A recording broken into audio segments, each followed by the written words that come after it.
Hello everyone, मैं doctor रचा हूँ और आज की इस वीडियो में हम शुगर या चीनी की मिठास को गहराई से समझेंगे कि वो हमारे शरीर में जाने के बाद में क्या क्या करती है। आपके लिए क्वेश्चन है वीडियो स्टार्ट करने से पहले कि कौन सी शुगर हमारे लिए ज्यादा खराब है, ग्लूकोज या फ्रक्टोज। इस वीडियो को पूरा देखिए, इस सवाल का जवाब दीजिए और ये इन्फॉर्मेशन ज्यादा से ज्यादा लोगों तक शेयर कीजिए ताकि लोगों को करेक्ट मेडिकल नॉलेज मिल सके और हमारा चैनल जरूर सब्सक्राइब करें। इस वीडियो में हम जो भी बात करेंगे वो फ्री शुगर की बात करेंगे। तो पहले समझते हैं कि फ्री शुगर क्या होती है। फ्री शुगर वो शुगर है जो कि अपने नेचुरल सेल से टूट करके अलग हो गई है। मतलब कि अगर आपने फ्रूट से शुगर ली तो आपने फ्रूट को पीस दिया, उसका सारा फाइबर, सारी सेल अलग कर दी और शुगर बाहर कर ली। तो फ्री शुगर के अंदर क्या आता है? जो चीनी आप खाते हैं, सुक्रोज वो आता है, हनी आता है, जैगरी आता है, कोल्ड ड्रिंक्स या फ्रूट जूसेस में जो भी शुगर है वो फ्री शुगर में आती है। या फिर आप मार्केट से कोई भी सिरप लेते हो, कोई भी फ्लेवरिंग एजेंट जो मीठा है वो आप चाहे आर्टिफिशियल मिल्क में डालते हो या बेकरी के किसी प्रोडक्ट में डालते हो, ये सब कुछ फ्री शुगर में आता है। तो फ्री शुगर क्या हुई? नेचुरल सोर्स को प्रोसेस करके जो आपने शुगर बनाई वो फ्री शुगर है। तो इस पूरे वीडियो में हम फ्री शुगर की ही बात करेंगे। मैं चीनी वर्ड यूज करूंगी लेकिन इसका मतलब ये सारी चीजें होंगी जो मैंने अभी आपको बताई। तो पहले समझते हैं कि जो चीनी आप खाते हो सफेद कलर की, वो क्या है? वो भी एक तरीके की फ्री शुगर है जिसे हम डाइसैकेराइड कहते हैं। उसमें दो मॉलिक्यूल होते हैं, ग्लूकोज होता है, एक फ्रक्टोज होता है। तो जो भी आप चीनी खा रहे हो उसमें 50% ग्लूकोज और 50% फ्रक्टोज है। चलिए अब बात करते हैं कि जब आप मीठा या चीनी खाते हैं तो आपके शरीर में क्या होता है। तो चीनी खाने के पहले ही सिर्फ इस विचार से कि आपको कुछ मीठा खाने के लिए मिलेगा, आपको एक खुशी सी फील होती है। ये एक तरीके का रिवॉर्ड सिस्टम है जो हमारे ब्रेन में एक्टिवेट होता है क्योंकि डोपामिन रिलीज होता है और आप फील गुड फील करते हैं। इसके अलावा खाने के पहले आपकी बॉडी में थोड़ा सा इंसुलिन भी रिलीज हो जाता है और आपको भूख भूख सी भी लगती है कि मीठा खाने मिलेगा। अब जैसे ही आप मीठा खा लेते हैं, वो मीठा मान लेते हैं कि आपने चीनी खाई जो कि एक सुक्रोज मॉलिक्यूल है, मैंने अभी आपको बताया, वो आपके पेट में जाता है, पेट से वो आपकी आंतों में जाता है। क्योंकि फ्री शुगर के साथ में कोई भी फाइबर, फैट या और कुछ फूड पार्टिकल नहीं होता, तो वो रैपिडली आपकी आंतों से एब्जॉर्ब होकर आपके ब्लड में चली जाती है। तो जब चीनी आपके आंतों से आपके ब्लड में जाती है तो जाने से पहले वो सुक्रोज मॉलिक्यूल जो अभी मैंने आपको बताया था वो वापस से ग्लूकोज और फ्रक्टोज में टूट जाता है और ये ग्लूकोज फ्रक्टोज दोनों का दोनों आपके ब्लड में चला जाता है। जैसे ही आपके ब्लड में ग्लूकोज पहुंचता है, आपका ब्लड ग्लूकोज लेवल बढ़ता है, आप यूफोरिया फील करते हैं, हैप्पी फील करते हैं, कई लोग थोड़ा रेस्टलेस भी फील करते हैं और टेम्परेली आपकी भूख वहां पे मिट जाती है और आपको ऐसा लगता है कि अभी भूख नहीं लगी है। तो चीनी का सुक्रोज ब्लड में पहुंचने से पहले ग्लूकोज और फ्रक्टोज में टूट जाता है और ये दोनों बिल्कुल अलग तरीके से बिहेव करते हैं। ये समझना आपके लिए बहुत इंपॉर्टेंट है, तभी आप समझ पाएंगे कि कोल्ड ड्रिंक पीना हमारे लिए इतना खतरनाक क्यों है या फिर जूस पीना हमारे लिए हानिकारक क्यों है। क्योंकि जहां पर में भी आपको हाई फ्रक्टोज कॉर्न सिरप मिलेगा वो अलग तरीके से हमारी बॉडी में बिहेव करेगा, ग्लूकोज अलग तरीके से बिहेव करेगा। अब ये मैं आपको समझाती हूँ। सबसे पहले ग्लूकोज को समझ लेते हैं। जैसे ही ब्लड में ग्लूकोज का लेवल बढ़ता है, बॉडी इस ग्लूकोज को यूटिलाइज करने, मतलब इसको स्टोर करने, इससे फैट बनाने, इससे हमारी मसल्स को यूज करने के लिए इसे ब्लड से बाहर भेजती है। तो ब्लड से बाहर भेजने का काम इंसुलिन करता है। इसीलिए ब्लड ग्लूकोज लेवल बढ़ने पर बॉडी में इंसुलिन रिलीज होता है और ये इंसुलिन ब्लड के ग्लूकोज को ब्लड से बाहर भेज देता है। यही रीजन है कि थोड़ी देर बाद आपको वापस से भूख लगाती। तो अगर आप मीठा खाएंगे तो आपको इनिशियली तो लगेगा मेरा पेट भर गया, लेकिन थोड़ी देर बाद आपको वापस भूख लगाएगी। वापस भूख लगने का एक और रीजन होता है। वो रीजन ये है क्योंकि आपने सिर्फ मीठा खाया तो वो तुरंत आपके पेट से और आपकी आंतों से खाली हो गया। तो बॉडी को ये सिग्नल मिला ही नहीं कि आपका पेट भर गया है और पेट भरा बताने वाले हार्मोन्स जैसे GLP-1 ये भी नहीं सिक्रीट हुए। तो आपने मीठा तो खाया, आपको कैलोरी तो मिली, लेकिन आपका पेट नहीं भरा और आपको बार बार भूख लगती रहेगी। तो ग्लूकोज को ज्यादा खाने से हमें यह प्रॉब्लम होती है। लेकिन फ्रक्टोज के साथ क्या प्रॉब्लम है? फ्रक्टोज को अगर आप इनिशियल अमाउंट में ज्यादा खा लोगे एक साथ, जैसे फ्रूट जूस पी लिया एक साथ, कोल्ड ड्रिंक पी लिया एक साथ, फ्लेवर्ड कोई आइटम खा लिया एक साथ, तो वो क्या करेगा? फ्रक्टोज को तुरंत ब्लड में पहुंचाएगा। फ्रक्टोज ब्लड में पहुंचने के बाद शरीर में यहाँ वहाँ कहीं नहीं जाता, ना तो इसको कंट्रोल करने वाला कोई एंजाइम है, कोई मैकेनिज्म है, ये सीधे लिवर में जाता है और मोस्टली पूरा का पूरा फ्रक्टोज फैटी एसिड में और फैट में कन्वर्ट होके फैटी लिवर कराता है, आपकी लिपिड प्रोफाइल खराब कराता है।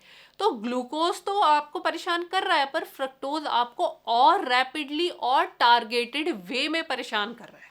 अगर अब आप रेगुलरली ज़्यादा मीठा खाते हो, ज़्यादा शुगर खाते हो अपने खाने में, तो आपकी बॉडी ये सेम रिस्पॉन्स बार बार रिपीट करती है।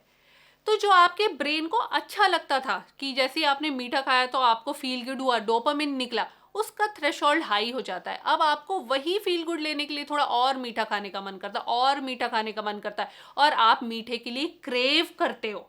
ये बिल्कुल नशे करने जैसा है। जैसे कि कोई स्मोक करता है तो पहले 1 सिगरेट से काम चल जा रहा था, फिर 2, 3, 4, 6 हो गई। बिल्कुल वैसे ही मीठा खाना एक नशे करने जैसा है।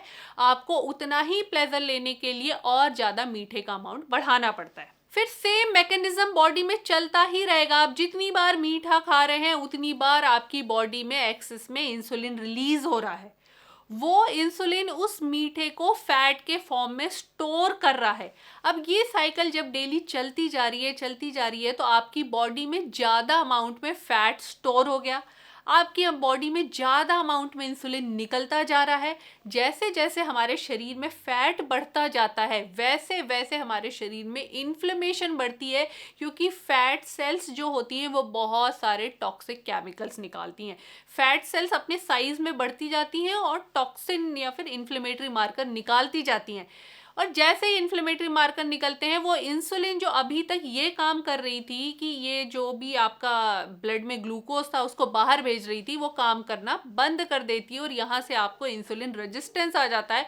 मतलब कि इंसुलिन अब आपके शरीर में काम कर ही नहीं रहा। और क्या हो रहा है इस इंसुलिन रेजिस्टेंस के साथ में? क्योंकि इंसुलिन काम नहीं कर रहा तो इंसुलिन की डिमांड बढ़ गई, तो बॉडी और इंसुलिन बना रही है। धीरे धीरे बॉडी इंसुलिन बनाते बनाते थक गई और बॉडी ने इंसुलिन बनाना बंद कर दिया, और यहाँ आपको डायबिटीज हो गई। तो मीठा खाने से लॉन्ग टर्म में आप डायबिटिक हो गए। अब और क्या हुआ आपके शरीर में?